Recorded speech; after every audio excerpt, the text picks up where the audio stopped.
Really? Baseballs? Huh.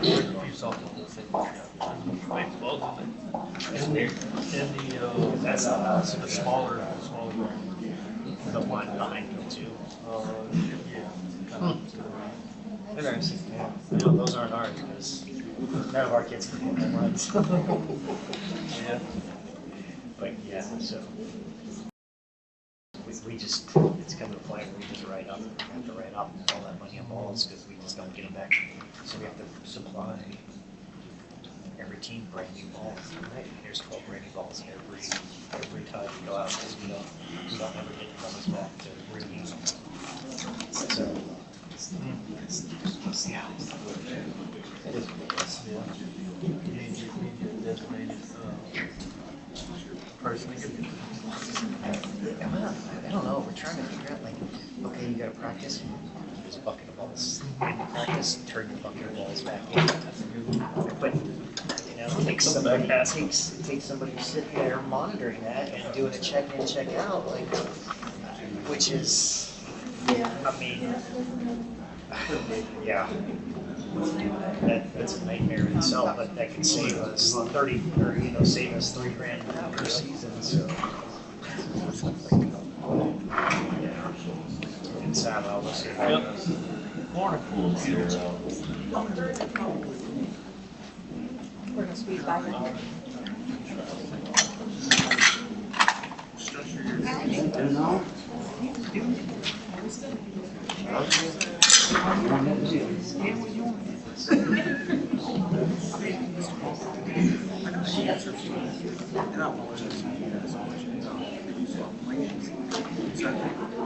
After this, can we have a quick conversation?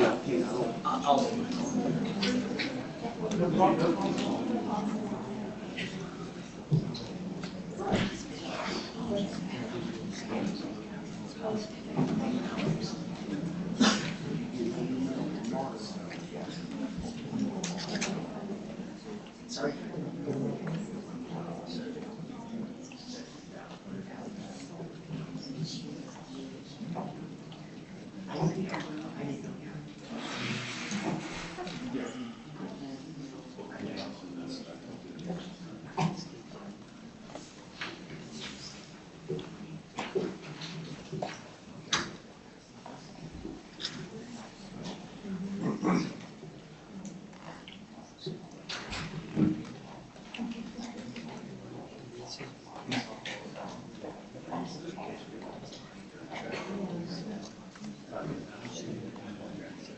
Spring.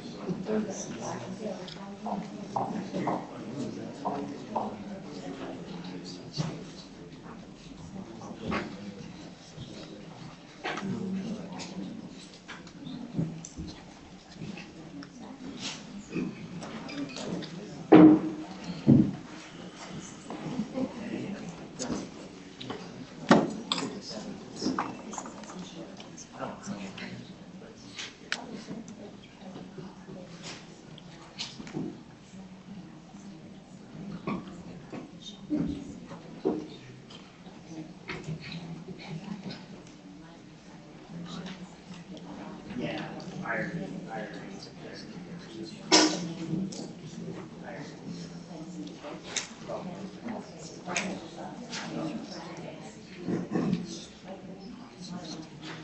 Okay. No problem.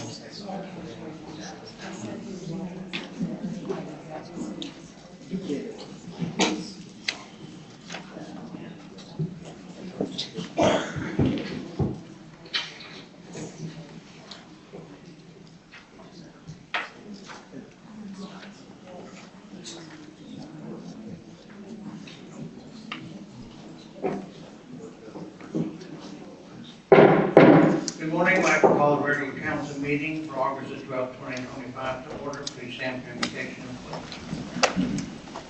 You live, please bow. Dear Lord, just thank you for this day. Thank you for the opportunity today to serve. Dear Lord, just please give us the wisdom that we need to handle the business of the city of Freeport. Just keep blessing us, and we'll just give you the glory and the praise. In Jesus Christ's name we ask this. Amen. Amen. I pledge allegiance to the flag of the United States of America and to the republic for which it stands, one nation, under God, indivisible, with liberty and justice for all.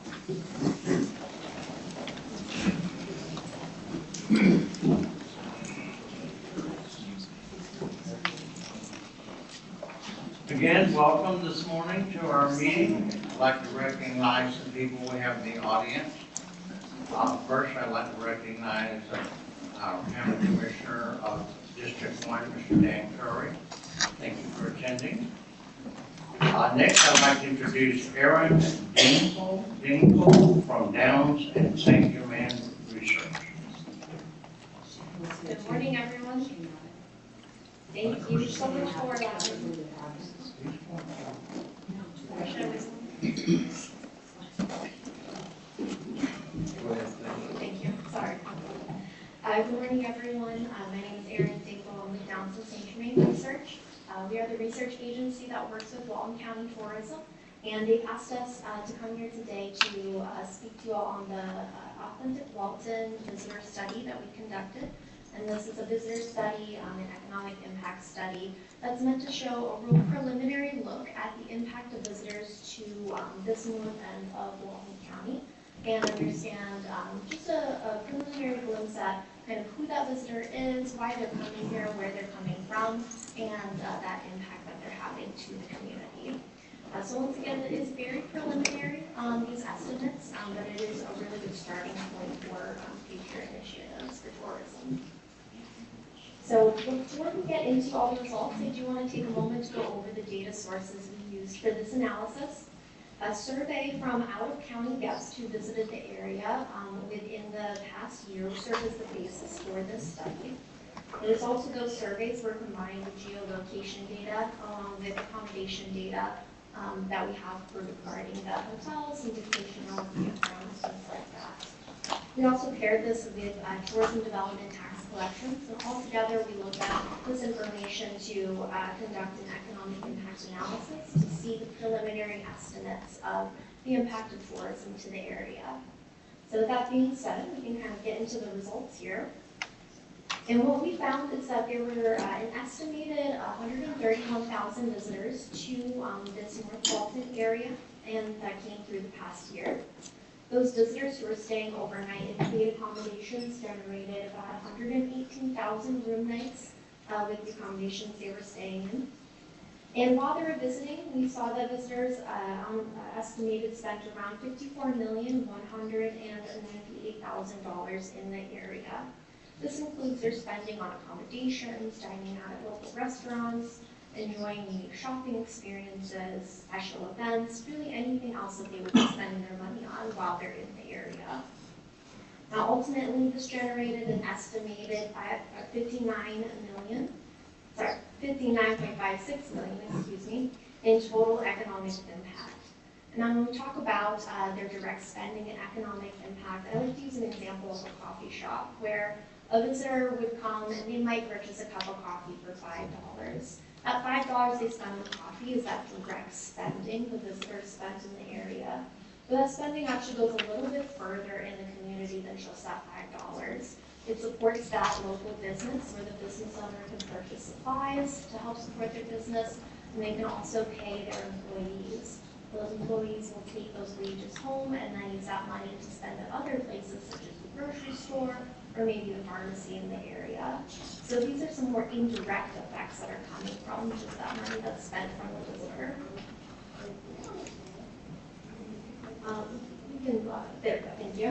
Furthermore, the visitor spending had contributed over an estimated $1.4 million in local taxes, and that includes visitors who stayed overnight in paid accommodations who contributed $382,000 to tourist development taxes in the area.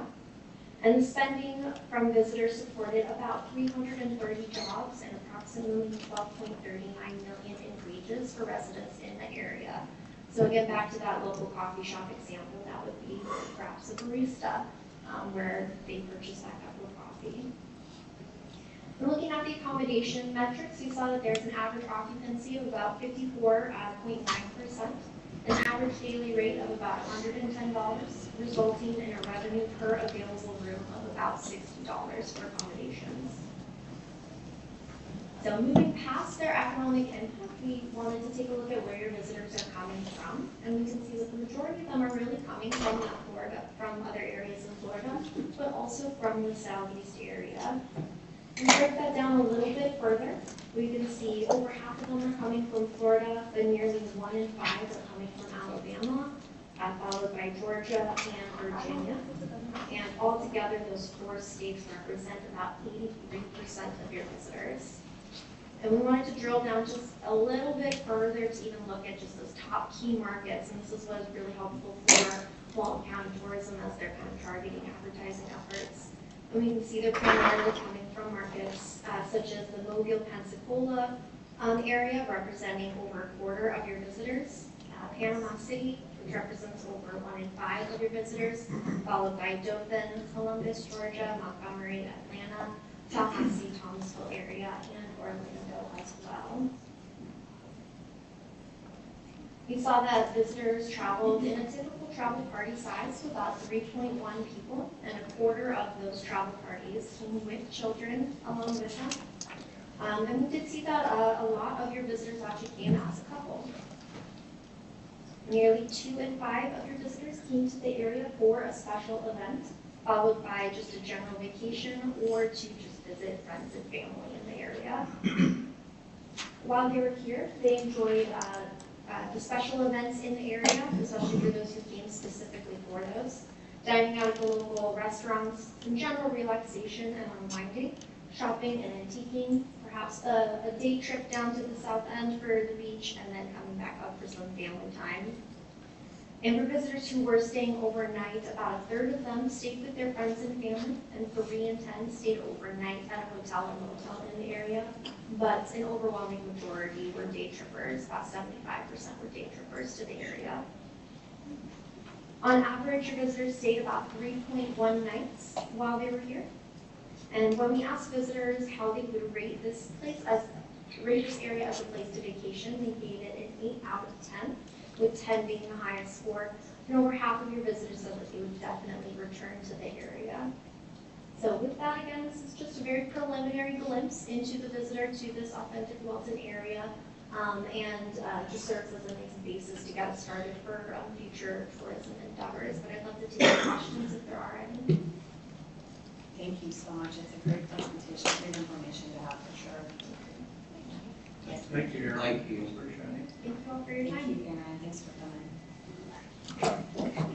Next, we have a guest. We have Representative Shane Abbott.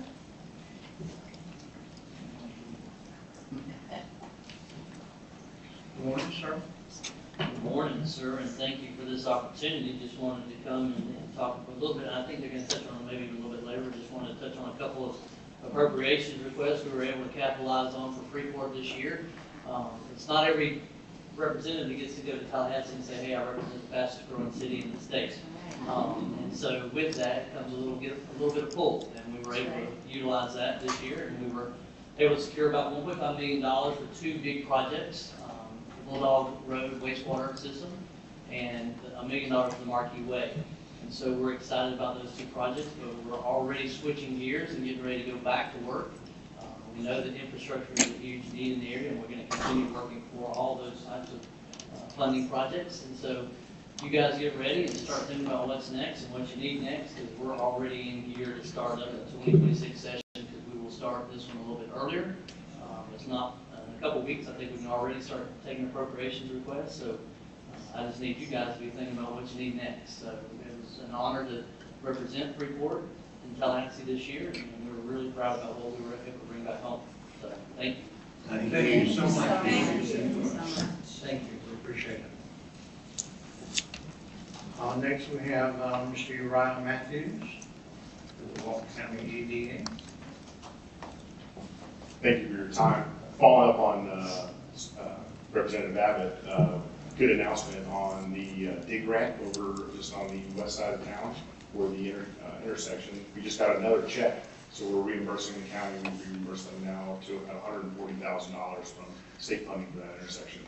But that is not the reason I've come here today. I've come here today, unfortunately, out of surprise, inconvenience, and urgency. As you know, we are an alliance at the wonderful Walton Economic Development Alliance.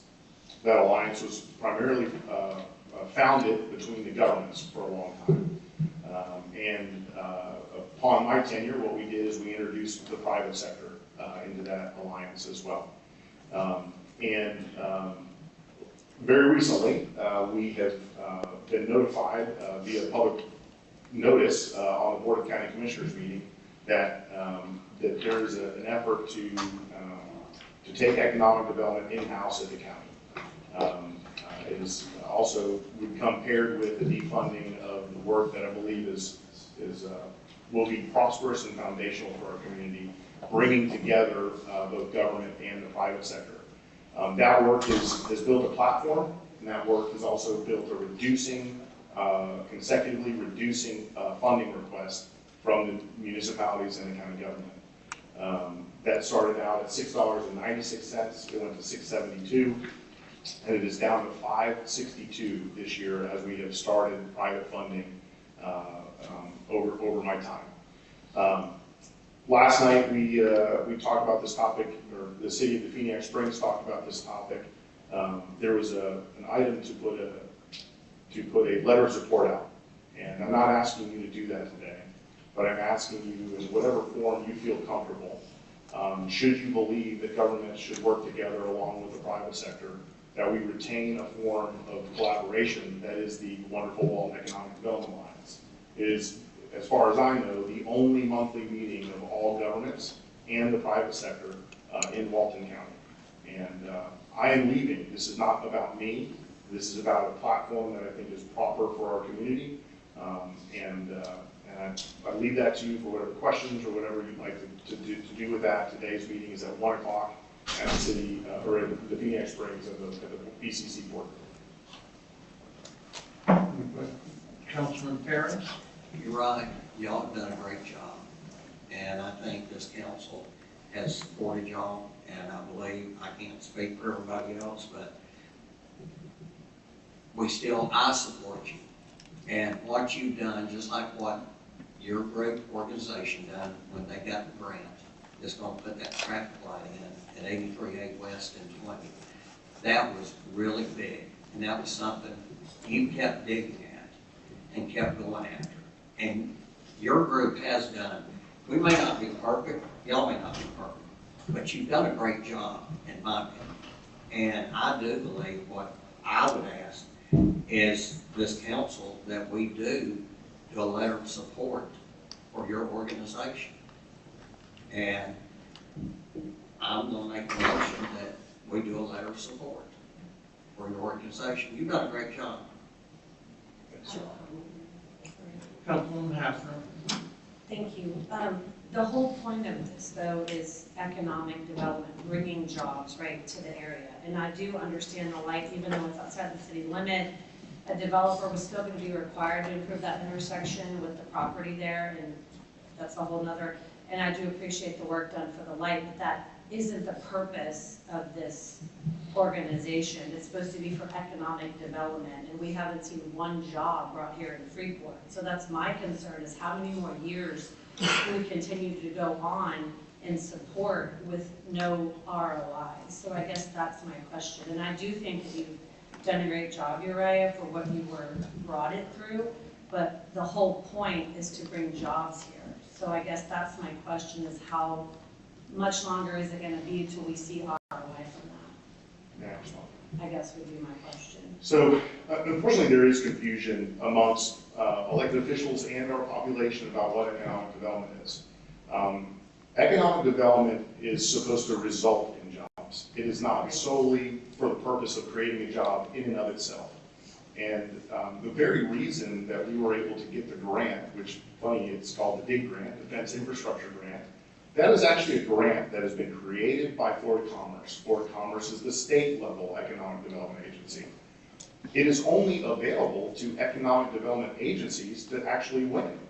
So the state, by virtue of that grant on its own, should signal to everybody that economic development is not just about jobs. It is about setting the table and introducing a platform so that jobs are able to locate in the community, and in addition, residents having those jobs. The most important thing is that residents have jobs.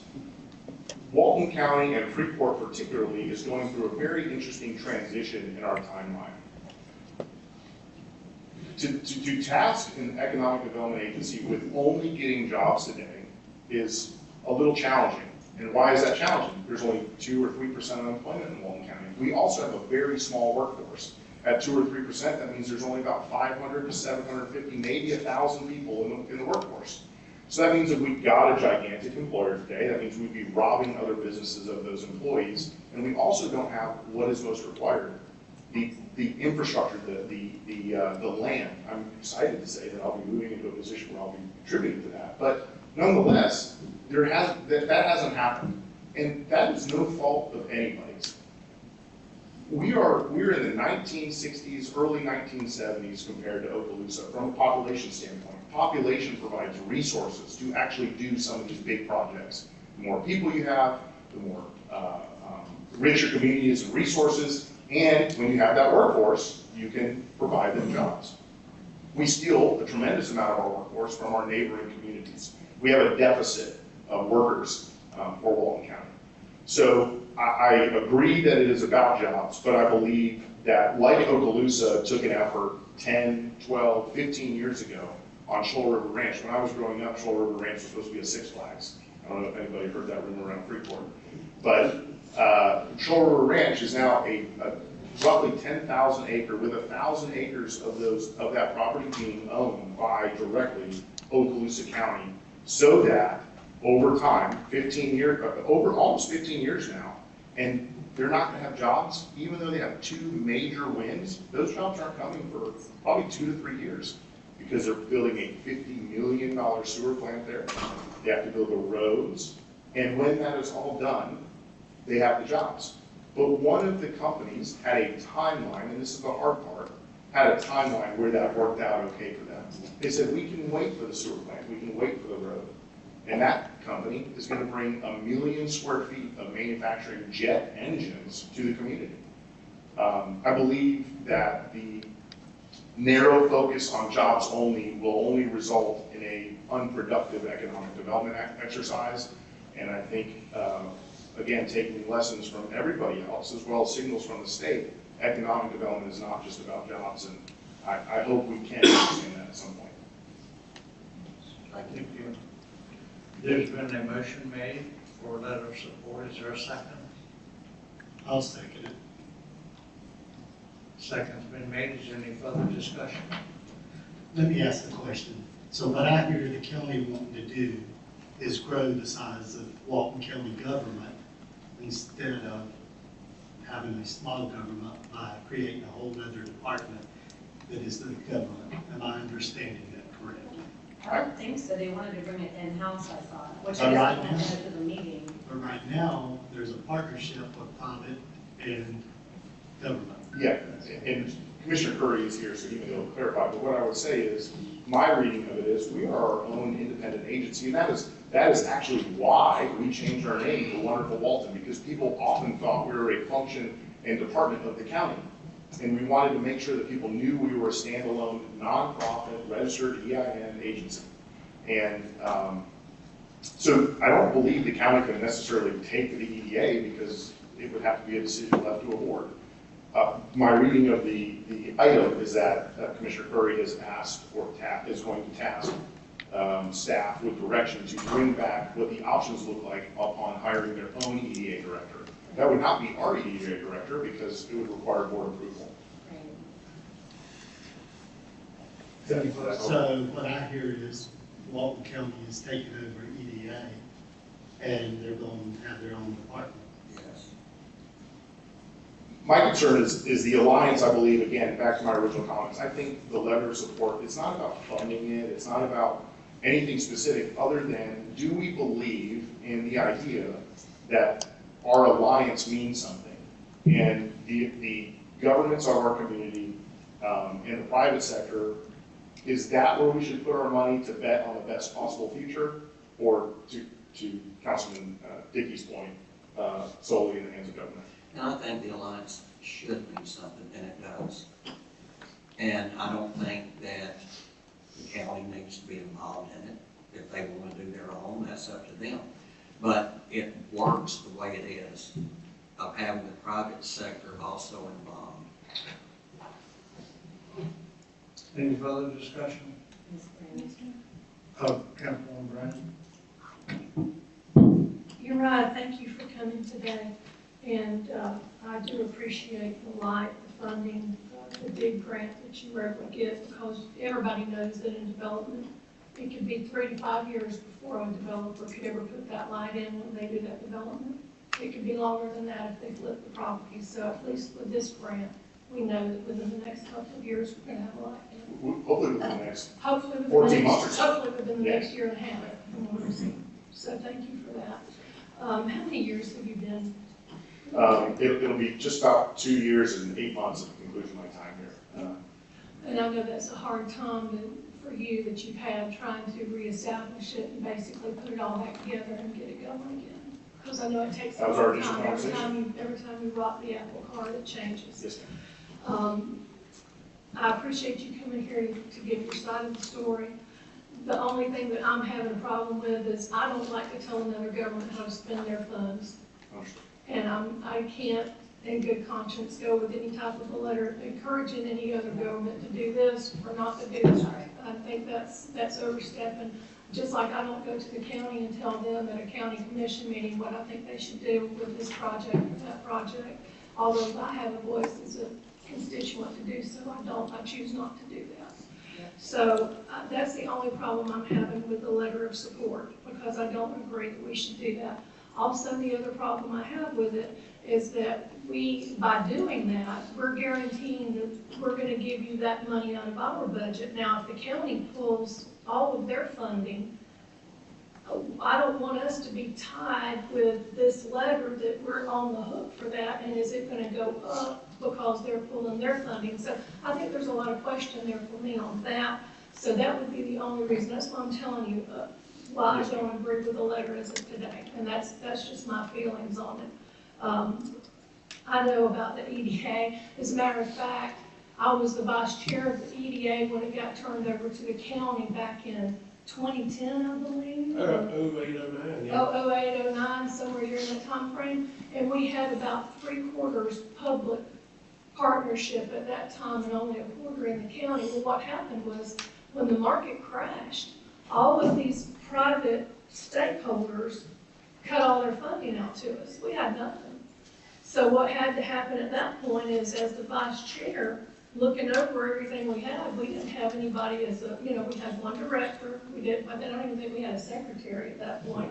So we had to figure out what we were gonna do to try to save economic development, so that was moved under just the county. The bylaws were rewritten, and it was moved under just the county in a county position.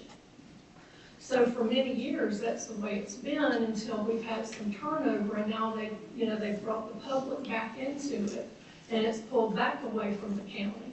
And it's my understanding now there's people wanting to put it back under the county. So every time you rock that apple cart, those funds are going to shift here to there, there to here.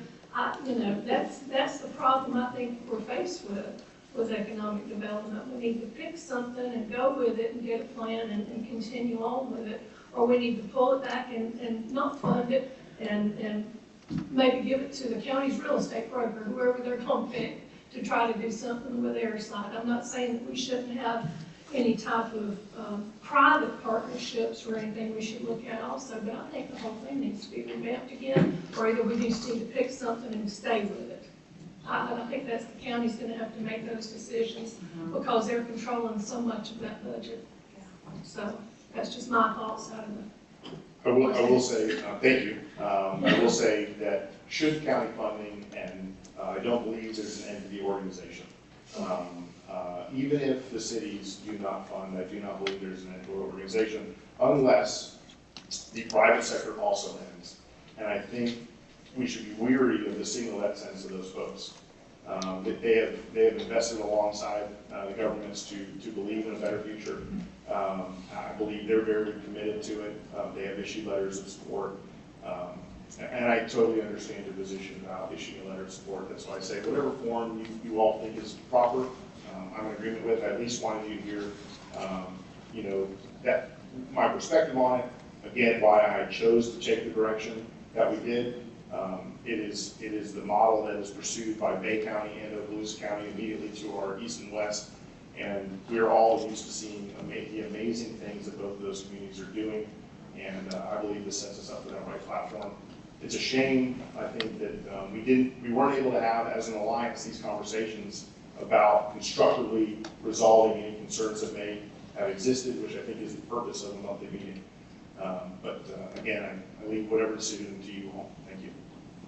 Any further discussion? Councilwoman Hirsch? Right, I just wanted to say I appreciate you coming here, and I have some concerns, as Ms. Brandon asked for a letter of support. As you said, that's not even really what you're asking for. You came here to vocalize what's going on with the organization. I'm so glad that you did, to let us know, to be involved, but I feel that there's a reason why we have separate entities, separate governmental entities created for both city and county. And I agree that, coming and asking what our opinions are and where we stand in support for our city is very in line with what we should respond to and what we should entertain. But stepping over and telling anyone with the county how they should distribute any funds that they are responsible for is, in my opinion, an overreach. So as for myself, I support the EDA, and I think y'all have done a wonderful job. I think that you are, you face the constraints of paperwork and red tape that it takes to get things done, and I don't think it's fair to penalize an organization for just how long a process takes to get things done. I like the idea that it's a separate entity, that the public can interact with private sector governments from different areas and all collaborate. I think that that is extremely effective. Do I think that there is room for growth and change within the organization? And I do. And I think that is a discussion to be had. Would I like to see more productiveness with bringing industry and bringing the businesses to the area? Absolutely. But things like the intersection are so wonderful. And for Freeport, which is who we represent, that is a wonderful thing for our community. And I am extremely appreciative for all that you have done for that. But to say that we as a council should tell the county what they should do, I feel that that's just an overstep in putting together any type of formal statement. But as far as what I feel for our city and our contribution, I am in support of that. So I just really wanted to let you know that, and where I feel is proper for the council to be on that position. Any further discussion? Any public comment? No. Any public comment? Now we'll take the vote. Councilwoman Hafner? Nay. Councilwoman Hirsch? Nay. Councilman Ferris? Councilwoman Brandon? And Councilman Dick? Aye. Motion is defeated. Before we move along in continue today's meeting, I'd like to move one of my items up so the individual can get back to work. I'd like to present the Employee of the Month. This month is typically proudly presents to Mr. William Canada in recognition of your dedication, passion, and hard work in supporting the residents of the city of Freeport on the 12th day of August 2025. Will is with the Parks Department. Congratulations.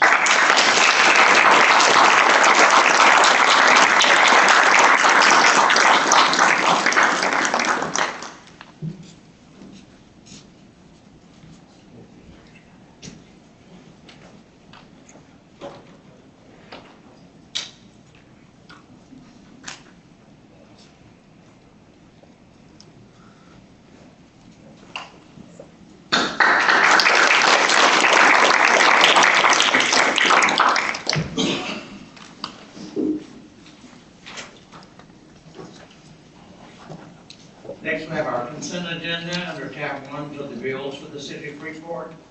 Tab 2 is the regular council meeting minutes for July the 24th, 2025. Tab 3 is the budget workshop minutes for July the 31st, 2025. And tab 4 is the budget workshop minutes for August the 4th, 2025. Is there any public comment on the consent agenda?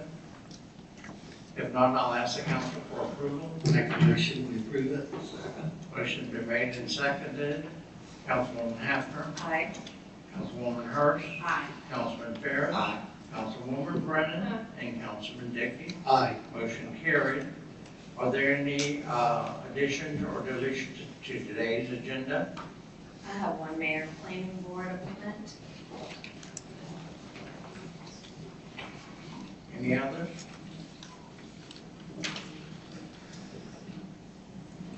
Not, I'll ask the motion to accept the addition for today's agenda.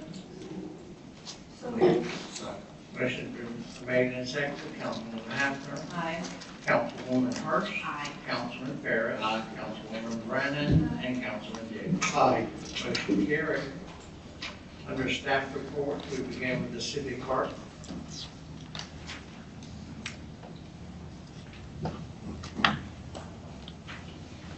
Good morning, council. I'm bringing before you the community center proposed rental pricing.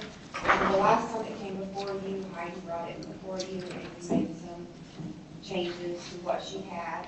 She gave me her finished product, so I wanted to bring it back and have you guys look over it, see if you had any final changes, and hopefully give approval on it. I'll make a motion to approve.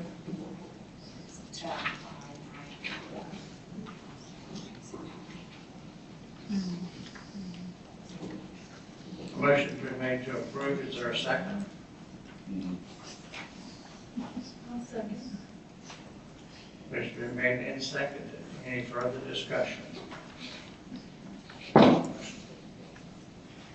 Councilman Ferris? On this, will it also, because I think we're going to have to make sure too that people understand no alcohol is allowed in there. We can put a provision on the application where they have to acknowledge that. That's just a matter of paperwork. Anything more? Do I need to amend the motion to include the no alcohol piece, Clay, or is that okay for me to just add? Let's just, if that's direction, obviously, we're not allowing it to start with. So as long as that's understood by staff, there's no need to Okay. add this. All right, thank you. Okay. Any further comments? Councilwoman Brennan? Okay, there's supposed to, I'd like to see not just this, Rebecca. Next time, I'd like to see the actual form that's presented to the person that's renting, so we can look over that with it. I think we should approve both together. Okay. So I'd like to table it, really, if I can pull back the motion, if we can just say, let's look at this with what we're having the actual person that's running the building to sign, and just check it and make sure our policies are really and procedures in place good for that rental. And Rebecca, if we're gonna bring that back, let's just make sure we put the alcohol prohibition in bold on that form with a block for them to initial on, in addition to their signature. That way it saves us having to change anything else. But since that form, and by the way, that form does need to come back for approval. Right. And that's what I assumed we were gonna be doing. So what she's approving today is certainly acceptable. The form would have been a consent agenda item at your next meeting. We bring it back, we can approve it all at the same time. I'd like to see that, for sure. One question, talking about that, do we need to put on that form too, no smoking in any, really, you're not supposed to do it in any city buildings, but should that be on the form? It won't hurt to have it on the form. Any prohibitions that are citywide should be on the form and be specifically initialed, even if it's a page 2 or the back of the page. That's the general, that is the best option you have to indicate that. And I'll go over with staff to make sure we have enough language in there concerning those things. Okay, I'll withdraw my motion. So you could just bring it back, Rebecca, without a motion to continue or table. Perfect. Rebecca, I did just want to make sure one other thing when we are talking about the form. We had discussed to make sure that we would say that someone over the age of 21 remain on the premises in the event it's a children's event or whatnot. We want to make sure that we have a person of age of majority that is a responsible party under the contract on the premises at all times. Okay. I will make sure that's on there as well. Thank you. Thank you. City manager? Good morning, council. I have item number one, the lift station site that's on the Carr property. Carr would like to exchange 24 ERCs for the 1.8 acres. That's obviously a lot bigger than our normal 100 by 100 or 50 by 50. And I'm going to let Mr. Cliff now tell you why of all this. Good morning, council. Good morning. Good to see you guys. I've come out of hiding. So I was fortunate enough to be able to do the design work for this force main extension from 331 East, about 6 miles. You guys recall that we presented before you a proposal for an easement on the Alabama property several months ago, and got approval for the easement on the Alabama Animal Refuge property. One of the things that makes sewer extensions difficult is that DOT doesn't allow for pump stations to be on DOT right of way. And so the pump stations have to be off the DOT right of way. And so I wanted to give just a second of background that Councilman Ferris and Councilwoman Brandon are familiar with. And it's a little history lesson that the city of Freeport learned quite a few years ago when everybody was cheering about 331 getting widened to 4-lane, including the city. DOT put it out for bid, and when DOT got their bids back, they sent a letter to Mayor Marsh at the time and said, "Congratulations, Mayor Marsh. We need you to send us a check for $2.3 million to move all your utilities out of our right of way." And so the council flipped out and ultimately negotiated a low interest loan over some period of years. I don't know how much it was, but the city paid $2.3 million to move your utilities and another $500,000 for design and permitting. And so in the design of this project, my goal was to make sure that the city doesn't find themselves in that same position. And so right now on the board is 4-laning from Black Creek Boulevard back this way to Bay Loop. And so DOT doesn't have an exact timeline on it. You know, they're doing the resurfacing right now. A lot of people said the resurfacing is just a waste of money. But in reality, a lot of the paved shoulders and a lot of the improvements that they're making to Highway 20 right now are in anticipation of the 4-laning. So the shoulders that they're putting out there right now, they're going to use that for maintenance of traffic when they do the 4-lane. And so it's not a complete waste of money, and they do plan on 4-laning this section. And so if you look on this sketch right here, you can see that there's a big long section of a 20-foot wide easement. That whole 20-foot wide easement is 50 feet off of the existing DOT right of way. So right now there's a 100-foot right of way all the way through there. When they're done with their acquisition, there'll be a 200-foot right of way. So there's another 50 feet on each side that's getting added to that. So our 20-foot easement from the Carr property is outside of the proposed 50-foot easement that DOT is going to be acquiring. And so that's the reason that the easement is 1.8 acres, is because we need a 50 by 50 for our pump station. But we also want to make sure that our force main is not run exactly where DOT is going to have you move it in 2 years or 4 years or 5 years when they get ready to widen that section of roadway. And so it's a little confusing when you first look at it, like, you know, it looks very random, but it is not random. It's exactly where it should be to avoid the surprise letter and phone call from DOT in 4 or 5 years. And so I've been working on this easement for probably a year, trying to get the Carr family to come to the table, and they're not asking for any payment. They're asking for an exchange of ERUs, which would basically be the equivalent of 24 houses for sewer. is what would be the equivalent of it. So I'll be happy to answer any kind of questions that you guys have. I know more about it than I wish I did. Councilwoman Brandon? Thank you for bringing that up, and thank you for looking out for the city for that, because when they 4-lane 20 out there, we're gonna have a lot of debt incurred, and we're gonna have to figure out a lot of different things we're gonna have to move Yep. as we get further into the city.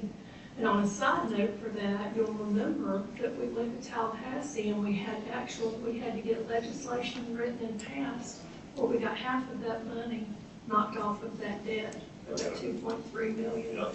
And they laughed about it after it was done, and they called it the Freeport bill, because only 2 cities in the entire state could get debt relief, and we were one of them. Right. And I was the one that worked with the Senator Evers. He was over the Transportation Board, and his aide, Representative Merson, helped write that and pass that. So we ended up getting another 1.2 off of that debt. But thank you for looking out for us. Yeah. I agree that this is needed, and for that reason. And I don't have a problem with putting that in the motion. I'll make that motion. I'll second it. Motion been made and seconded. Any further discussion? Any public comment? Councilwoman Hafner? Aye. Councilwoman Hurst? Aye. Councilman Ferris? Aye. Councilwoman Brandon? Aye. And Councilman Dickey? Aye. Motion carried. Thank you all very much, I appreciate it. And just one side note is that the low bidder on the 4-lane of Highway 331 bid 2.3 million for the utilities, and the second lowest bidder bid $1.5 million. And Yeah. so you don't really get much say so on how much you're paying when DOT bids out your project. That is true. Thank you. Thank you. Thanks, Cliff.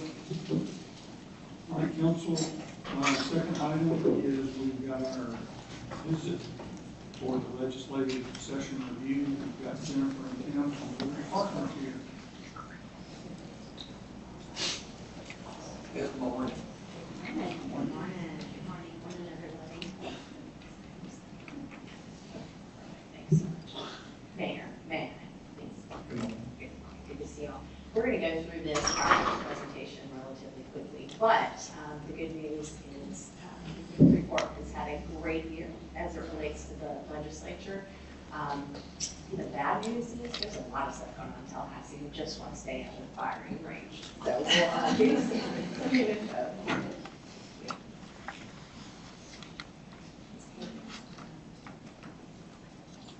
If you can slideshow, I can't make it any bigger or it won't show on this. Slideshow or view show for the top of the slideshow. It won't show on the screen at all if I make it any bigger. No, just hit it so it moves, so you can go to the next one. There you go. Okay. Go back to the room. Thank you. Okay, just a real quick summary, and I think we all know who's in the Florida cabinet. The most interesting piece is we have 2 members of a 4-member cabinet that are not appointed on as governor. And we did a little research and couldn't figure out any time in recent history that that's happened. But you have the Attorney General and the CFO who's just appointed. His Senate seat will be open, and then James S. Buckmeyer, who's the Attorney General, who's the Governor's Chief of Staff. So very interesting things going on. You've probably heard the AG's name as it relates to immigration and a whole host of other issues. Before we go to the legislature, probably just 45 minutes ago, the governor finally announced his lieutenant governor pick, and it is Senator Jay Collins from the Tampa Bay area. He is a wounded veteran. He's a great senator. We've worked with him on a lot of occasions. The speculation in Tallahassee, this is the political side, not the policy side. The speculation is that he will end up running for governor in 2026. Now, who knows? That could change in 45 minutes.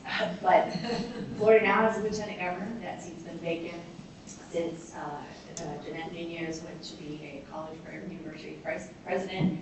And what's ironic about the position is the legislature has talked recently about giving the lieutenant governor actually something to do. Because right now, the lieutenant governor is simply there if something happens to the governor and the governor becomes incapacitated. So hopefully we'll see that. In terms of the legislature, we've got leadership that is a 2-year period, so the 25 session and the 26 session. Here are the leaders. We don't have anyone in Northwest Florida just yet. But I think, again, the only interesting piece about the breakdown, we have 2 vacant seats. Both are Republican and Democratic seats, well, strongly.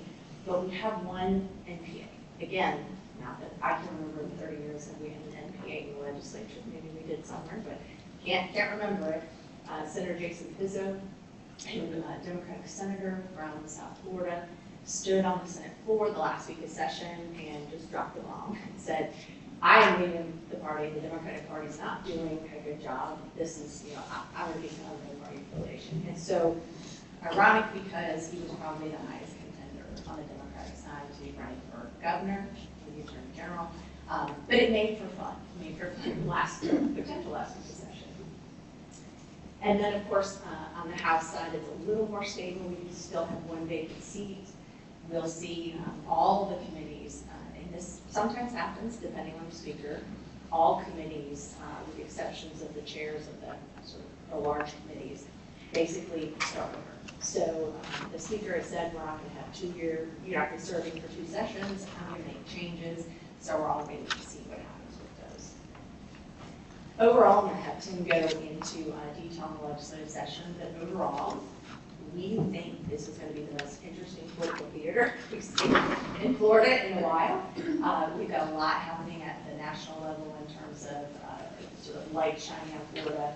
We have a House Speaker that's fighting for governor openly, and it's, again, we don't want to get caught in crosshairs, but we are certainly very happy this past legislative session working with Senator Trumbull and, of course, Representative Abbott, who is a fantastic advocate.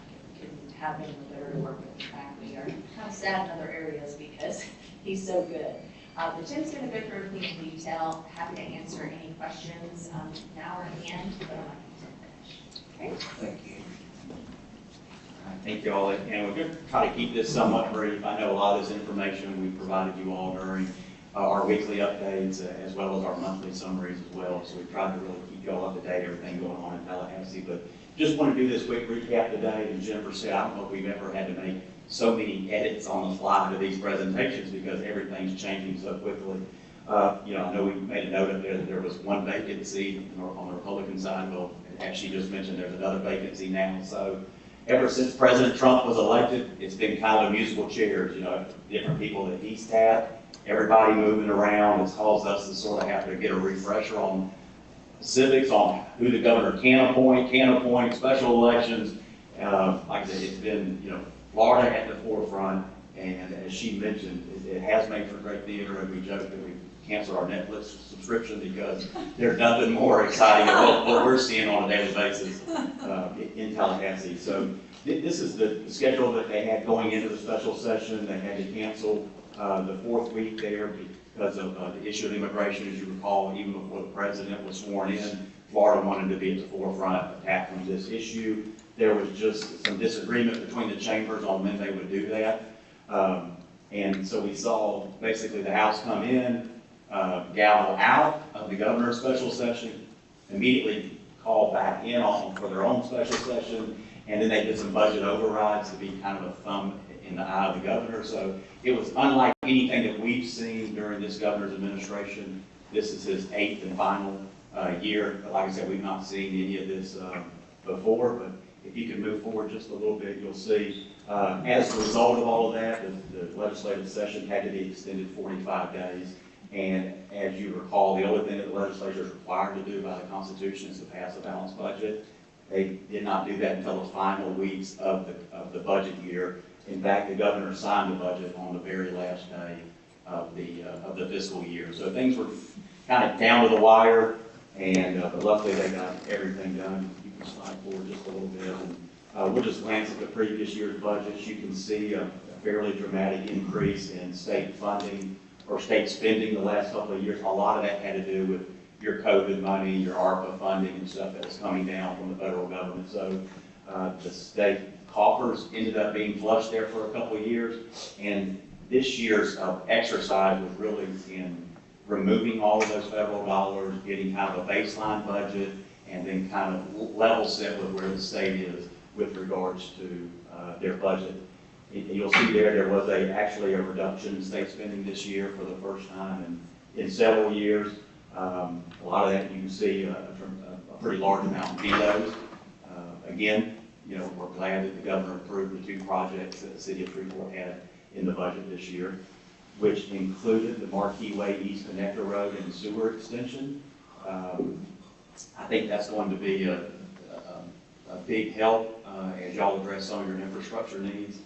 And then also the Bulldog wastewater treatment facility, some funding there as y'all pursue that project as well.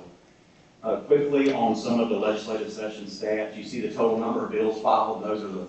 That's what keeps us up at night, that top number. And, fortunately, a small percentage of those actually get across the finish line. Wanted to make note of that very last number, something that we haven't seen this governor do, is allow legislation to become law without any action. He can either sign or veto or take no action and that bill becomes law. We've not seen him exercise that until this year. The last 3 bills on his desk he allowed to become law. So just an interesting note.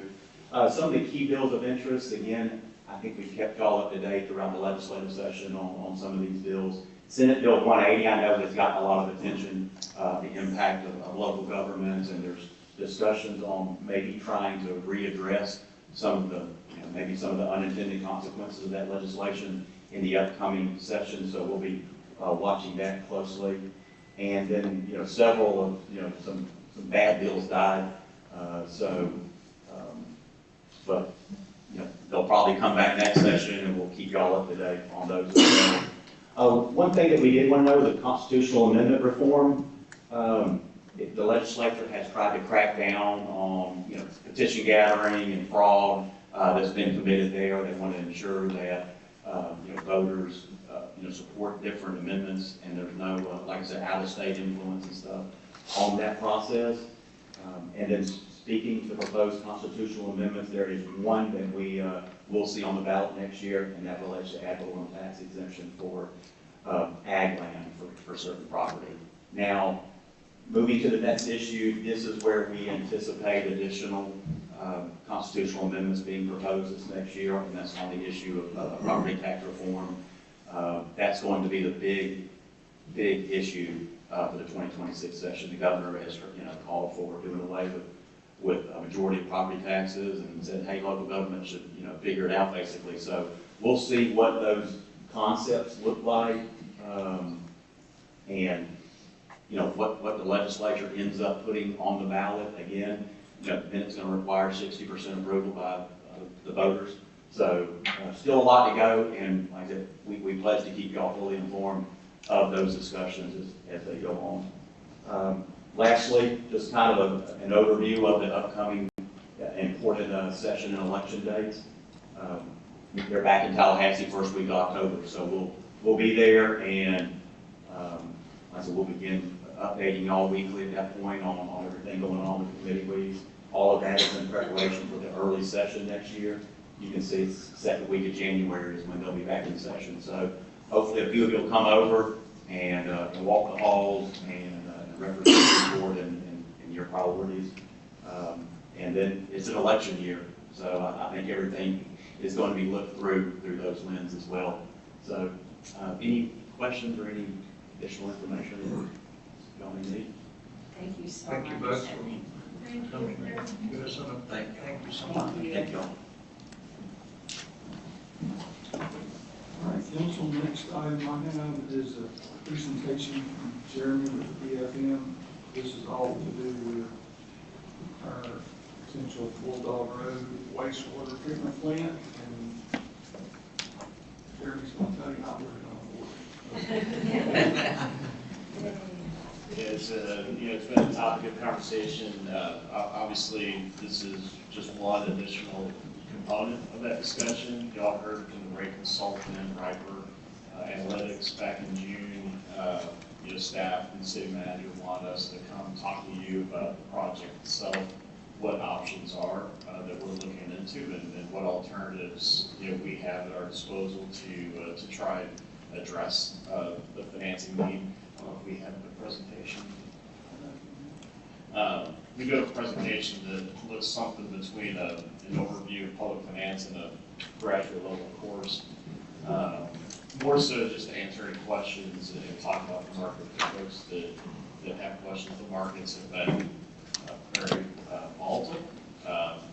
Not focused on the equity side, but on the debt capital markets in particular. Rates on the long end have gone to 5%, which is something we haven't seen since the pandemic started. Rates on the short end, we keep waiting for adjustments to be made. With job reports coming in week recently, there is some anticipation that it's going to start happening sooner than later. This is the revenue sufficiency study that was presented back in June. Part of our work interplays with the project components and then financing alternatives that are in the market. So I don't know if there's a way to get the presentation, but I'm happy just to kind of talk through what the options are. We've got Alex here is, he's with the engineering consultant firm Dewberry, so he can talk specifically about the project, kind of where we're at in the planning mode. His role is going to be to lead us into the SRAC application process, and then we can talk through just what other alternatives we have from there. She's okay. Thank you.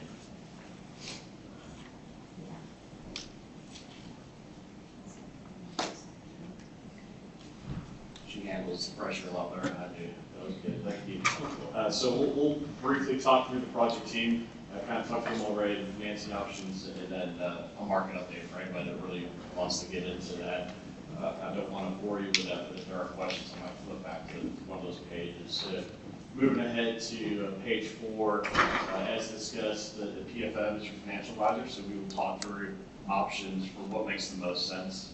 Right now, financing flexibility is key, given where interest rates are on the long end. And what we have is options to implement going forward. Dewberry, they do plan design implementation, and they do a part of their scope to do an SRAC application, which Alex will walk through here momentarily. And then Ryan Smith is with the right group, and he will be back, I believe, in about a month, probably 5 weeks, to talk through what the rate adjustment requirement would be to move forward.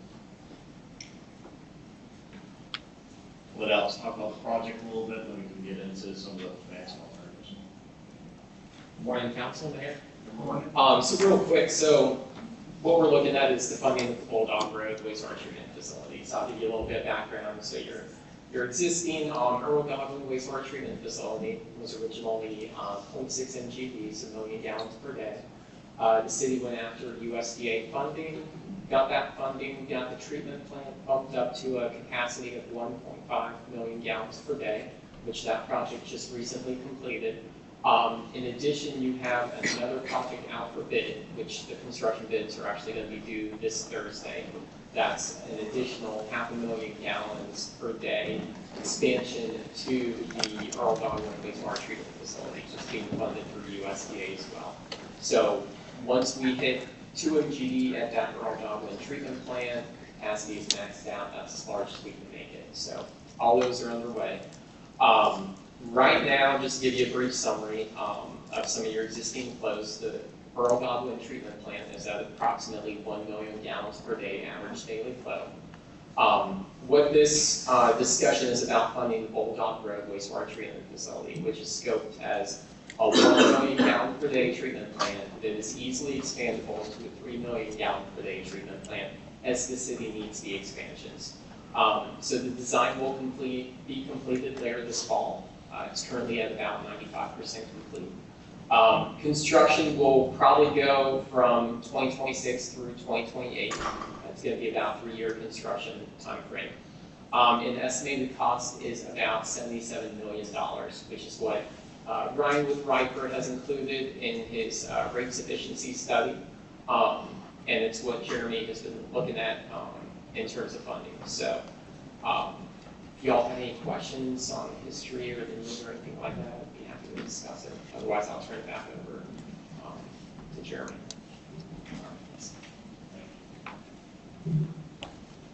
I was afraid there was going to be technical questions about capacity and things, so thank you, Alex.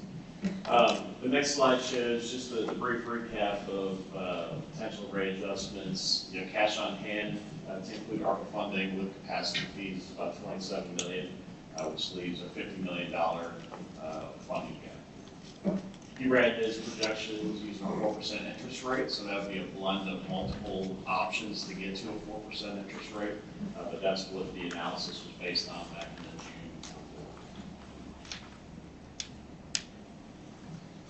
So we're here to talk about financial options just so when we do come back with a recommendation, if that were to be what we do this fall, you would have had some exposure to it, some time to think on that, and then it won't be a new topic. So, as mentioned, bids come back next month.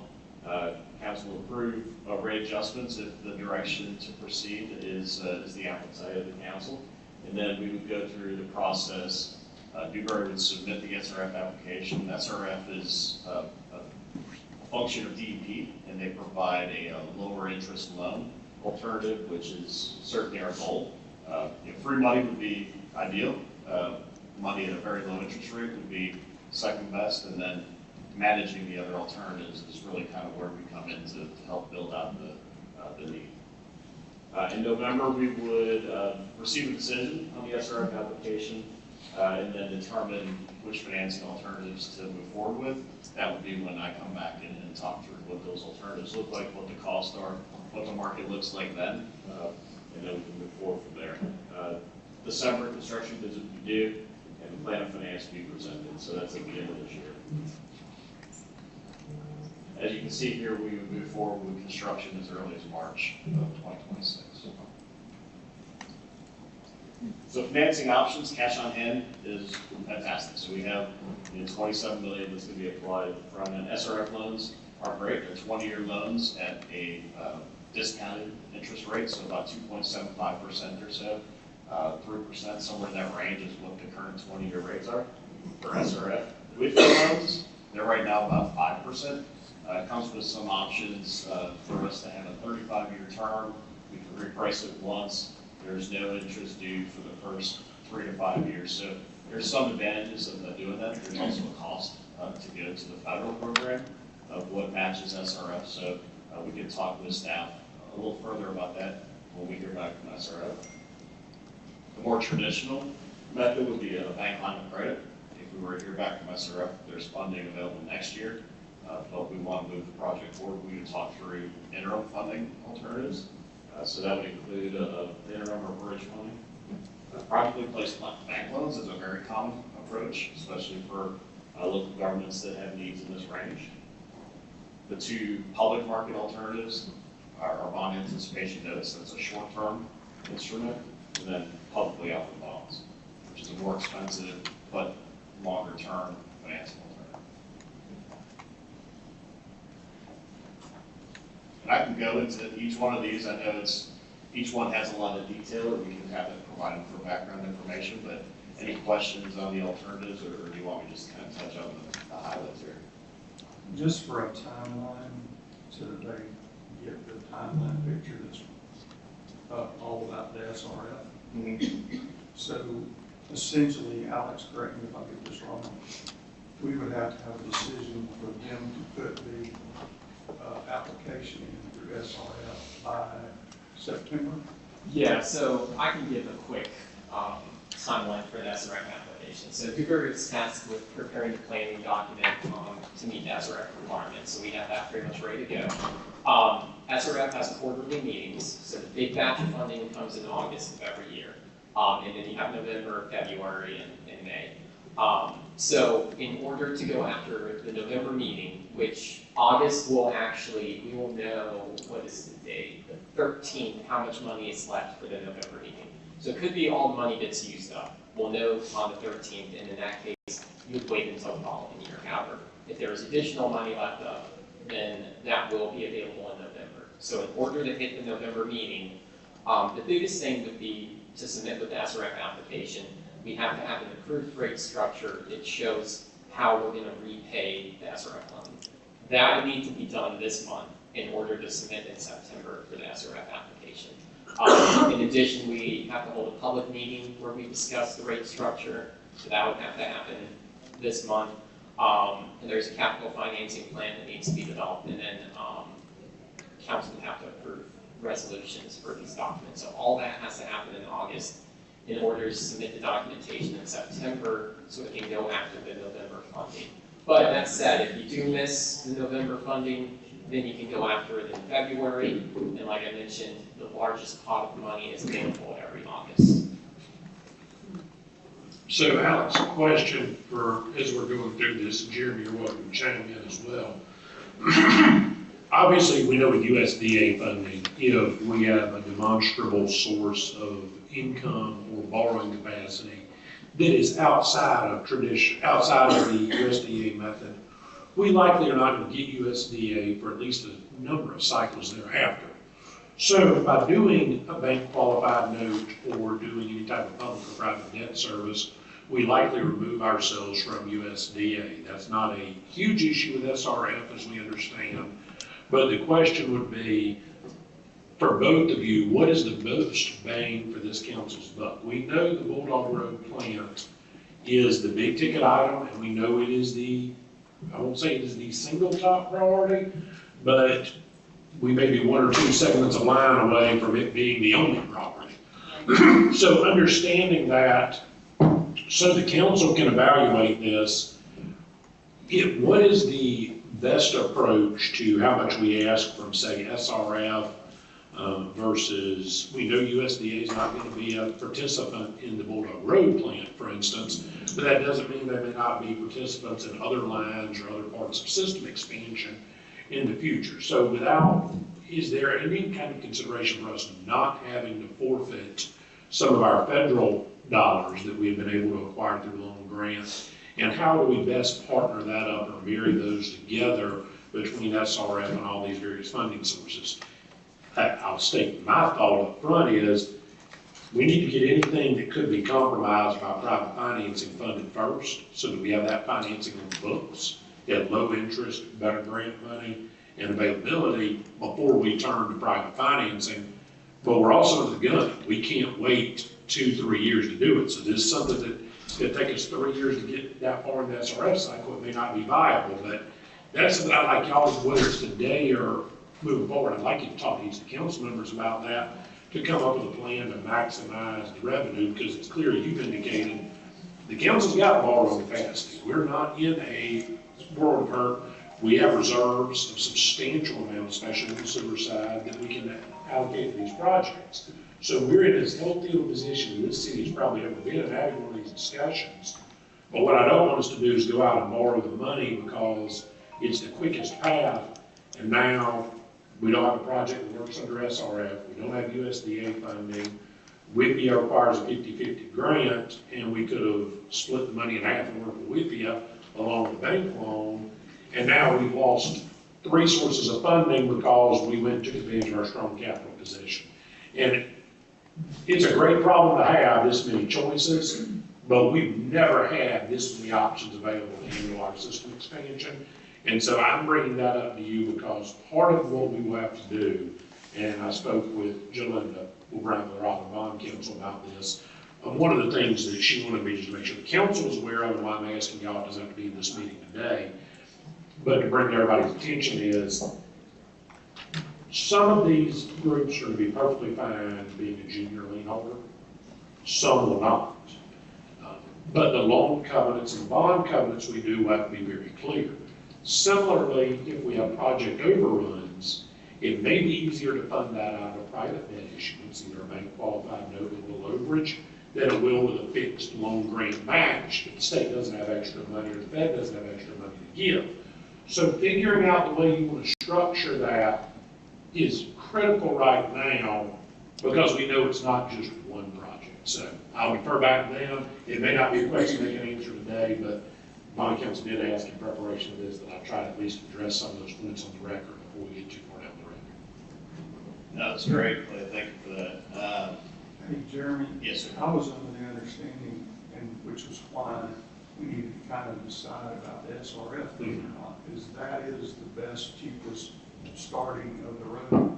And if they say no, so the sooner we get an allocation in, the sooner we'll find out if that's viable or not, and if that's not viable, then we go back to Jeremy and say, what's the next option?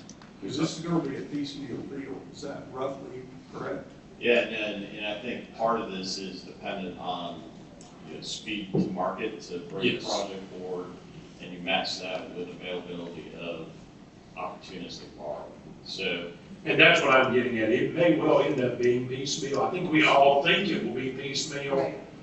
But just because we think it is, doesn't mean that if we're looking at SRF and they say, we can only get you 80% of what you need, that we don't go ahead and try to pair that up with something else at the same time. So that's the reason I bring this up. It's not, by any means, I don't intend that to be, let's don't pursue. We've got to pursue SRF right now. And to my mind, pursuing that for private debt service is definitely an approach. But that being said, we need to figure out how it marries up with everything else so we can get all of these things started at present day dollars, not 5-year day dollars. yeah. Yes, so I mean, these are intentionally prioritized for what our goals is. And if we go to SRF, right now we're at 35% funded with cash on hand. So you have the 51, 49% with the piece is dependent on what we hear back from SRF. And if that is even something that council wants to move forward on. So all these things sort of happen as a result of what we hear from the prior decision. And once we go to publicly offered bonds, we've demonstrated to the market an affordability and a commitment to fund it. And to Clay's point, we're not doing SRF or other, Yeah, everything's gone when we get to the, well, probably when we get to the bond anticipation. I would think even then. Even then, right. Because of where we're gonna have to shop it, right? I mean, we would love to sell it privately, but we probably would shop it wrong and that's the call attention there. Well, and we would have to have the new rate structure in place to be able to show the return. Absolutely. Yeah, absolutely. And that's part of the next month decision criteria. So to move forward with the SRF application submission, there would have to be rates approved that show sufficient repayment of an SRF loan. An SRF loan would be in that 275% range. 275% compared to 4% saves hundreds of thousands a year. So this is a significant piece.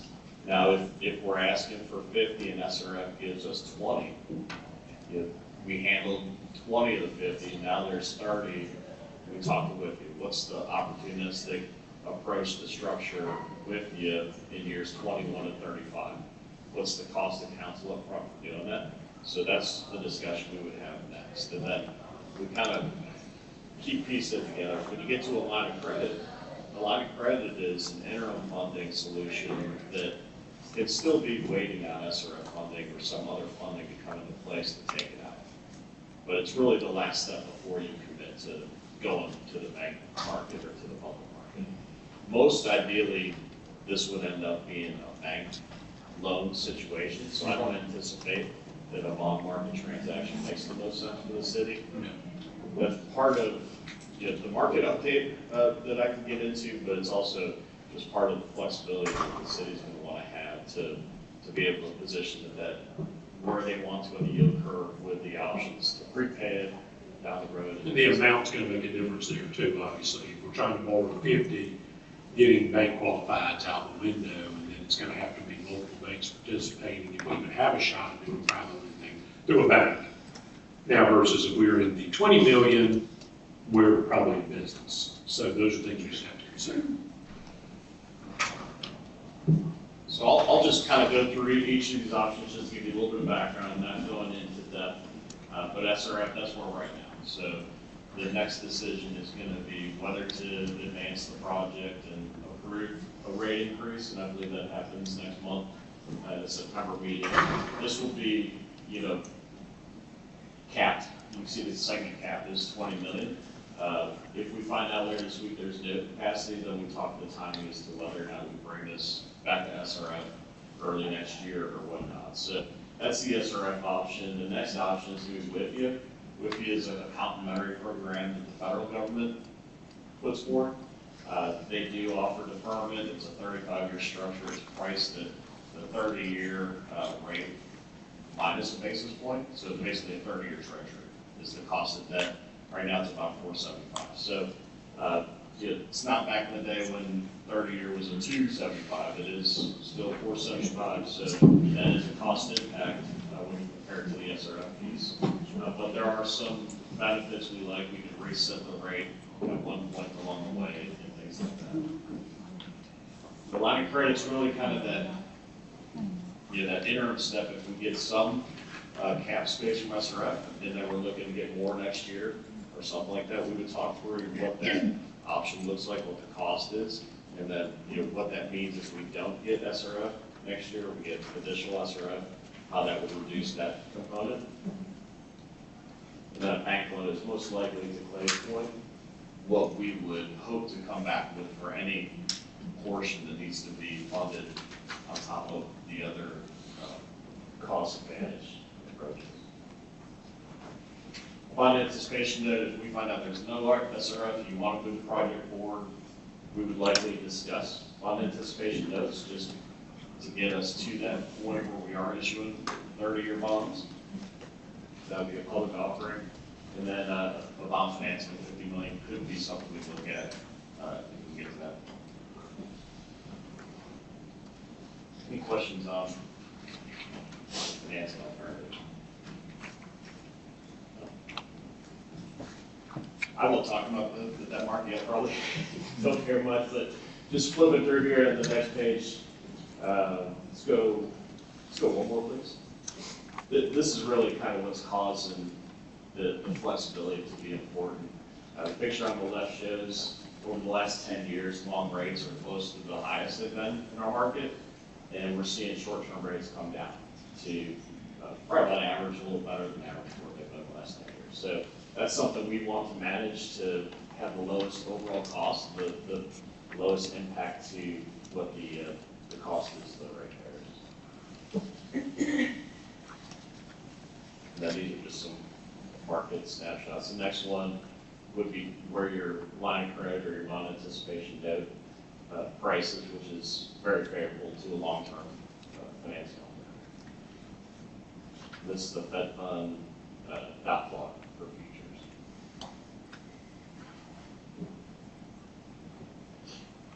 So that's what we had for just an intro to what we might be discussing or kind of forecasting what we most likely will be discussing in future meetings once we hear back from SRF, if we move forward with SRF. What's for that second August meeting? We don't necessarily need a decision today, but that our second meeting this month, we'll be pushing up against the SRF deadline if we don't say something. That's not, we can't wait until next year, but that's what we're going to need to be able to put that application in to get the ball rolling, to find out what they're going to either give us or what we can get.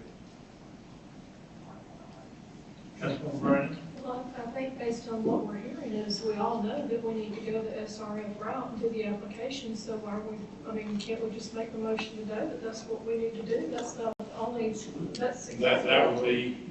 Let's not put it off. That work out?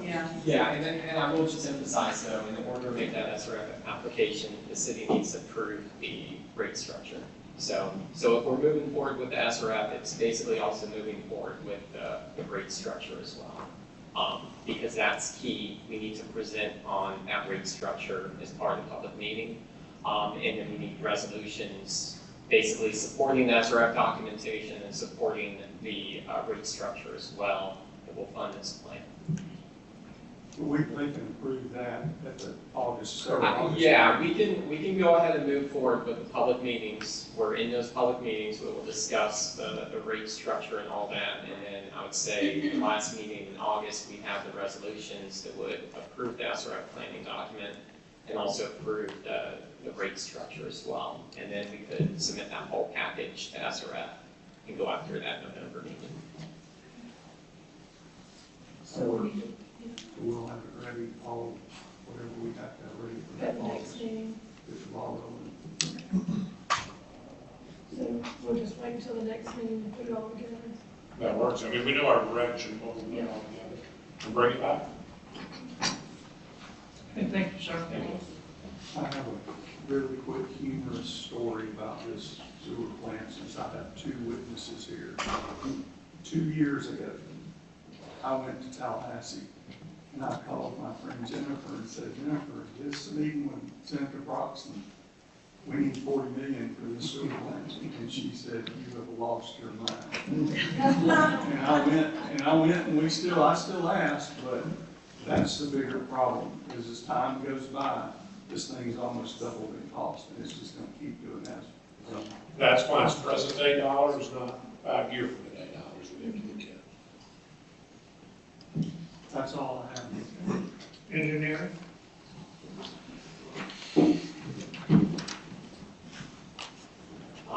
Under engineering, I just have one item, so it's regarding Bay Area Sewer Expansion Phase 1. So we've had some communications with the DEP grant administrator, and they're going to allow us to work within the allocated amount. We're going to reduce the scope of the project. So I'm going to work with the low bidder, L&K Contracting, to adjust their scope. And so I'd be looking for the city is to approve issuing the contractor a notice to proceed for exactly number. Second.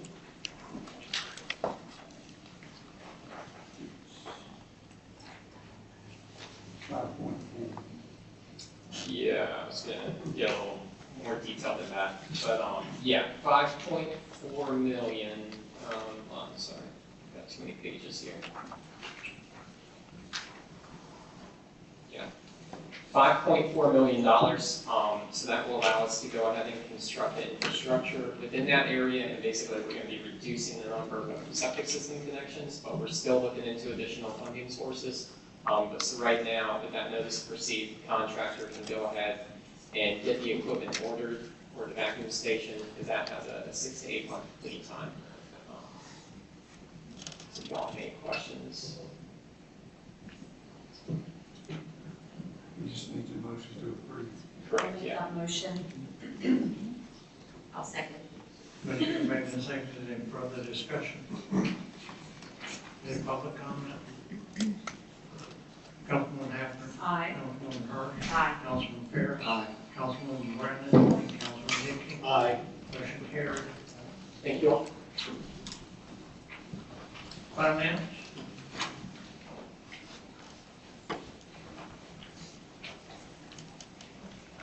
Good morning. I'm here for item number 10. It's quickly approaching the end of the fiscal year, so we need to engage our auditors to be ready to start the audit. So I'm requesting that the council approve, make a motion and approve our audit engagement letter for fiscal year 25 to 27. Legal has reviewed, approved, this meets statutory compliance. I'll make a motion to approve. Is that going to be for the 3 years? Are we going to do the 3 year? That's the recommendation. Okay. 3 years, from my perspective. Correct, that's the max we're able to do without having to re-secure their services. So Perfect. I would recommend I'll second the motion. Motion been made and seconded. Any further discussion? Any public comment? Councilman Happer? Aye. Councilman Hirsch? Aye. Councilman Fair? Aye. Councilman Brandon? Aye. And Councilman Dickey? Aye. Motion carried. Legal? Mayor, I'm presenting the interlink agreement which would convert the city's month-to-month current franchise of waste management to the terms of franchise consistent with Walton County. This is what Mr. Martin's been working on in the county since the county rebid and resecured services with the amount of the same vendor as waste management. The only thing I will call to your attention specifically is that when you do an interlink agreement like this, and it's spelled out in the document, but I want everybody to be clear, you don't have your own termination rights. Your termination rights are the same as the county. So this is a co-extensive, but it's also a coterminous agreement. So if you want to terminate it earlier than the county, you are giving that away for the privilege of attaching to that. We are still receiving the franchise fee equal to 3%, which is a critical part there. But I would point out that that is just something you need to be aware of. It's not going to be a standalone franchise agreement. If that's something you want to do, we've got to go to bid.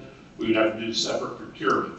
Because Waste Management is our existing vendor operating under an extended franchise, post-termination, or post-expiration, we are in the position to do an interlink if you want to.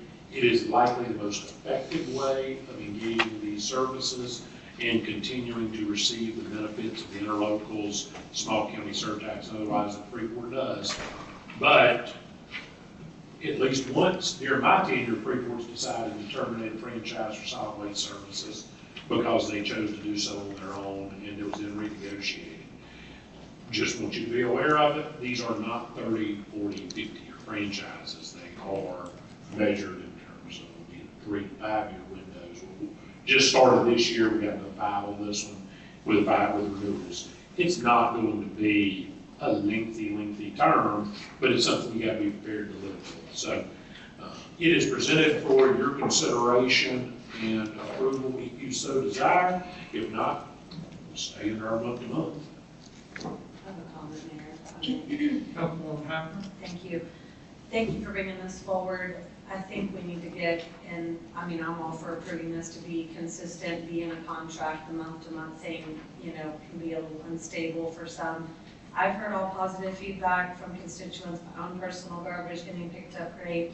Everybody loves the new bins. The little electronic thing comes and dumps it. It seems great. So I'm happy with the twice a week pickup we get in the city limits. I think our citizens were happy about that too. So I'll make a motion to approve the agreement. Second. A motion's been made and seconded to approve the agreement. Is there any discussion? Is there any public comment? Councilwoman Haffner? Aye. Councilwoman Hurst? Aye. Councilman Ferris? Aye. Councilwoman Brandon? Aye. And Councilor Dickey? Aye. Motion carried. Thank you, Mayor. That's all I have. Parks?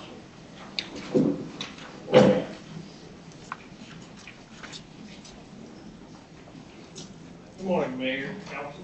Good morning. So I have three items on the agenda for this morning. The first one is, you know, fall season's coming around, so we get ready for Little League fall season again.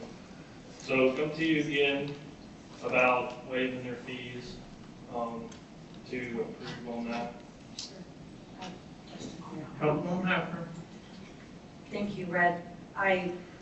Did anyone was from the Little League this morning? Yeah, you're right. I just had a couple of questions, if you don't mind. Thank you for submitting your financials to us. We always like to review those, and I think you all have done an incredible job in everything you do for the kids in the community. The only question I had was, what's the plan? I saw you had a large reserve number. Is the plan to use some of that to run like discounted pricing or anything? I was just curious on that. I'm Frank, I'm the president of the league. Thank you so much for coming. I really appreciate it. So I'll give you the backstory. When I took the Sure. league over 4 years ago, we were actually almost $7,000 in the hole with owning stuff. We had a home board come on, and we actually did a lot of fundraising. So that fees that you see, and we actually started running our concession stand, which if you look at the figure, that's a lot of. So our fees themselves, we actually, we do have it broken down per kid, and it's actually $40. What the league costs us as a league is $40 less already. So that money is being reserved to buy equipment and stuff like that, is what that's there for. If we were to just take that money and discount it 1 year, sure, it would go down for 1 year, but then down the line, then we have to get catcher's gear, balls. Every 3 years, we have to spend about $10,000 Okay. or stuff like that. So that money, if you see it, is slowly going down as it goes down, and then we've had to pay umpires, that's a new thing, so that's having most of the fees.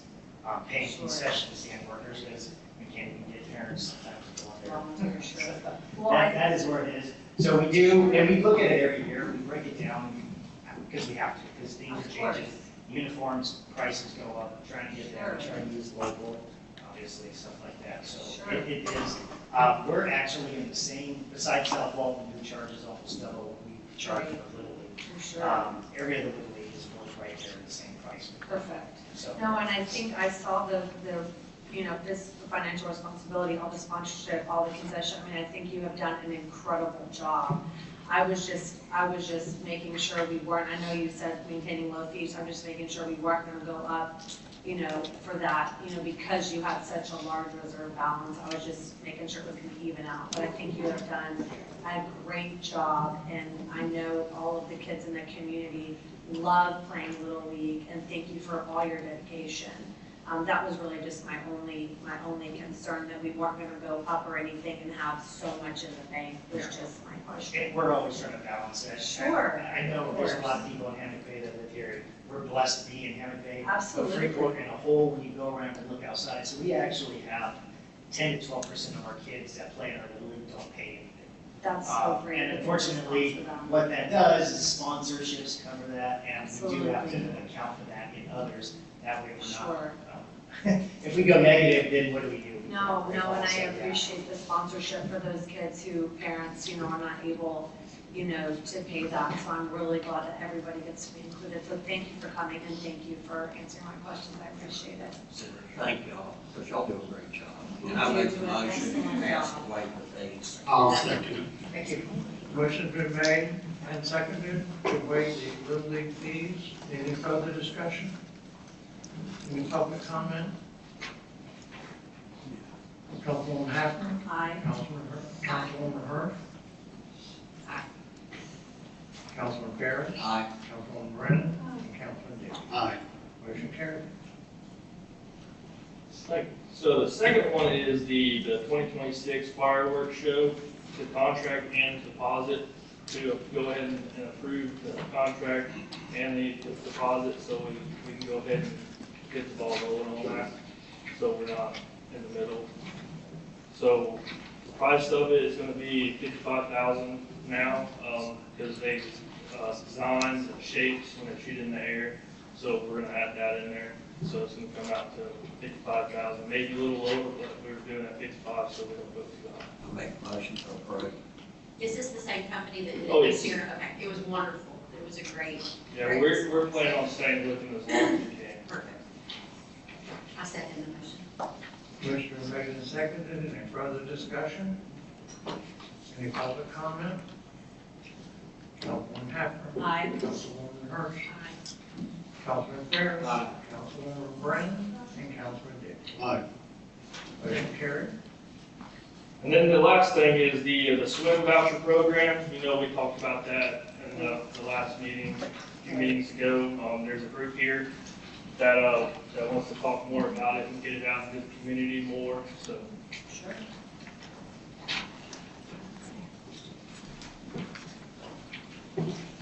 Myers. Sure, thank you.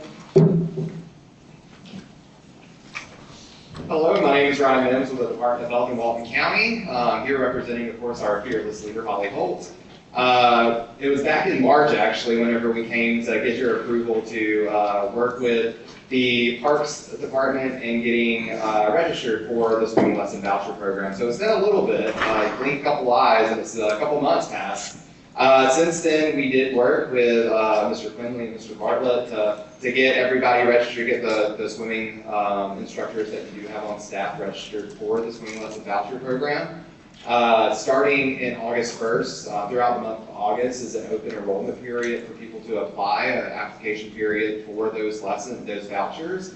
So far, we have 4 individuals awarded vouchers. We have 3 more that are working through the process.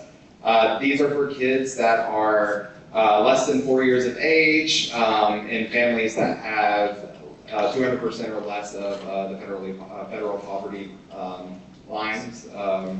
So those are typically, parents that are people that have Medicaid or that qualify for Medicaid or some other assistance program. So people that might not have access to swimming lessons because of cost. So we are working with our WIC departments, our pediatric dental offices, as well as child care facilities to get this word out and trying to get more vouchers ready to be used. The city of Freeport is the only still the only one that's registered in Walton County with swimming instructors that meet the criteria. They have to have it certified through certain qualifications and certain certifications. So we're still looking for swimming instructors throughout Walton County, but we want to make sure that those kids, the state legislature gave us each county some funds to use for their local counties, for their local families. We want to use those funds. So I'm trying to get the word out. If there's any way y'all can help us get that word out to get these swimming lesson vouchers out in the communities and used by the city of Freeport to give some support to your swimming instructors. Jill, I was gonna say we could do social media or even with like our electronic water bills, you just throw this in the last page or something, but. Absolutely. We'll definitely post it around too. I think this is great. So do we need a motion to proceed? Please. Okay, I'll make a motion to proceed with the swimming voucher program. I'll second it. First been made and seconded, any further discussion? Public comment? Councilwoman Happer? Aye. Councilwoman Hirsch? Aye. Councilman Fair? Aye. Councilwoman Brandon? Councilman Dick? Aye. Motion carried. Thank you for coming today. Thank y'all. Thank you. Thank you. Planning?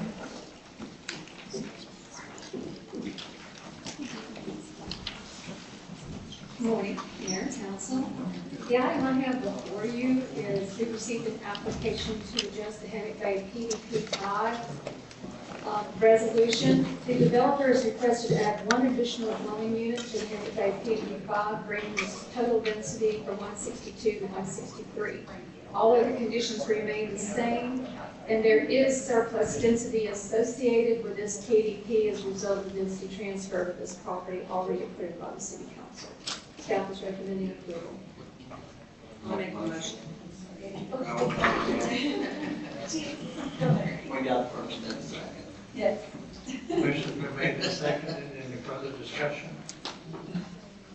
Any public comment?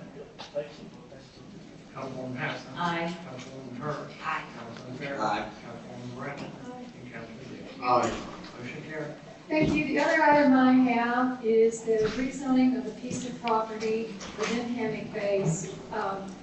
This property is under the current future land use designation urban development.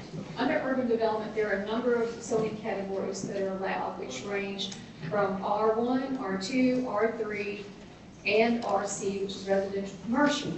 The request is proposed is consistent with the future land use designation of our comprehensive plan. The current property is zoned R3, which allows high density residential, and they're asking to switch it over to the RC designation, which allows high density residential, but it also allows neighborhood commercial uses. They intend to develop a daycare on this property. It's immediately adjacent to Victory Lane, which is the boulevard. It's beside the Infinity Apartments. Apartments are to the left as you face the property. The sports complex is to the right, and immediately behind this is the Freeport Middle School, which makes this the perfect location for a daycare facility. Their agent, Mr. Scott Jenkins, is here if you have technical questions about the rezoning, and the owner, Mr. Jay Odom, is here as well. Staff is recommending approval because of the compatibility of the location and everything they're trying to do. I make that motion.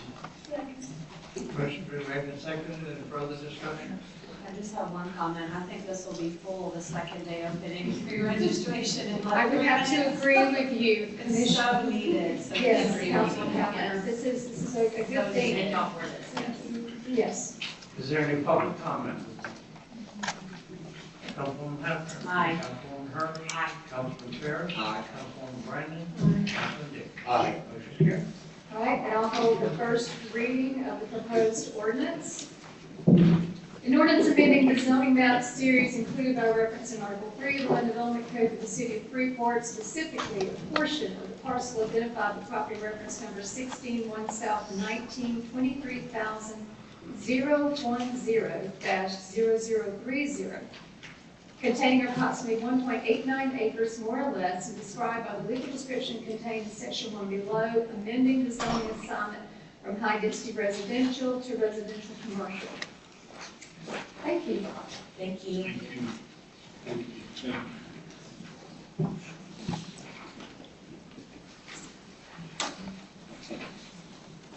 Water?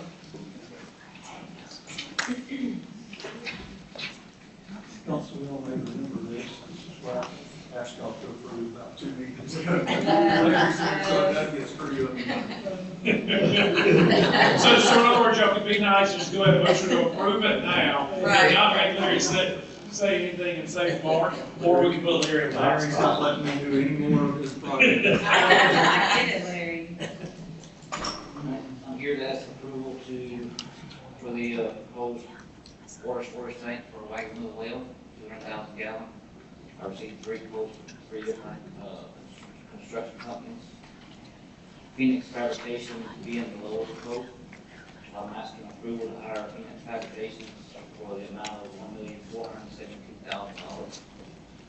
I'll make that motion that we do that to the tune of $1.472 million. Second. Motion been made and seconded for approval. Any discussion? Any public comment? Councilwoman Harris. Aye. Councilwoman Hurst. Aye. Councilwoman Ferris. Aye. Councilwoman Brennan. And Councilman Dick. Aye. Motion carried. Thank you. Thank you, Larry. Thank you.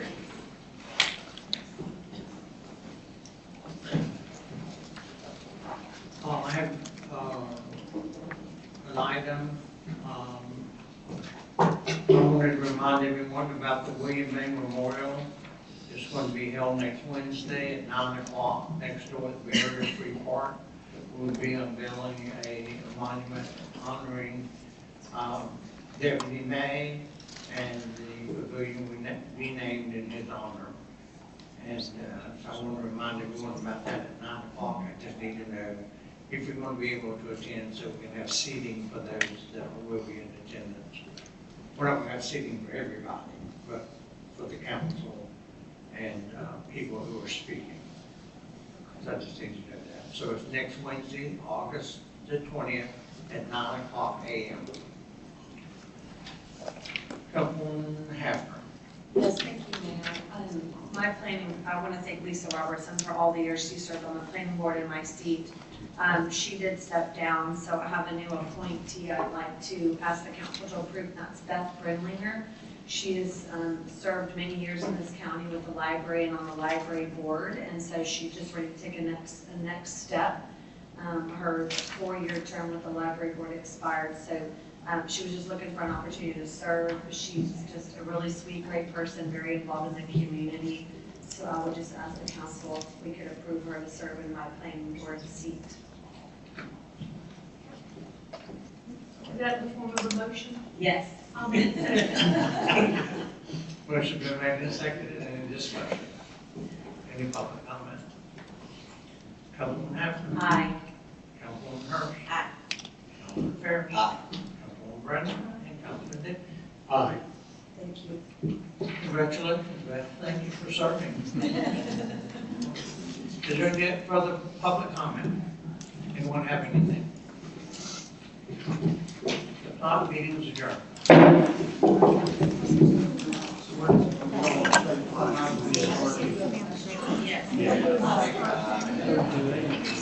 Got here like 9:05, and out there sitting in one like, man, it's quiet. I walked back here, I said, what's going on? I was like,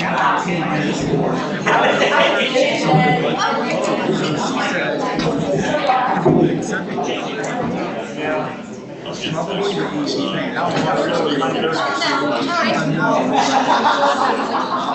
She'll be here.